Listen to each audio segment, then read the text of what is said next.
Dhaka college ও city college. সকাল 11:30 দিকে science lab মোড় ও নিউ মার্কেট এলাকার আশেপাশে শিক্ষার্থীরা মুখোমুখি হয়। দুই কলেজের শিক্ষার্থীদের মধ্যে পাথর নিক্ষেপ শুরু হয়, পরে তা লাঠিসোঁটা ও হাতাহাতিতে রূপ নেয়। কারণ 19 আগস্ট মঙ্গলবার উদ্ভাস কোচিং সেন্টারে আইডি কার্ড নেয়া নিয়ে দুই কলেজের শিক্ষার্থীদের মধ্যে হাতাহাতি হয়। সেই ঘটনার প্রতিশোধ হিসেবে আজকের সংঘর্ষ হয়েছে। নিউ মার্কেটে থানার পুলিশ ও পরে অতিরিক্ত পুলিশ সুপার গিয়ে পরিস্থিতি নিয়ন্ত্রণ করে। লাঠিচার্জ, টিয়ারশেল ও সাউন্ড গ্রেনেড ব্যবহার করা হয়।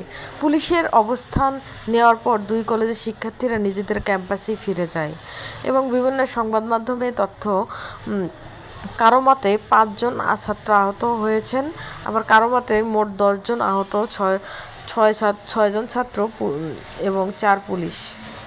বেশ কয়েকজনকে ঢাকা মেডিকেল কলেজেই হাসপাতালে ভর্তি করা হয়।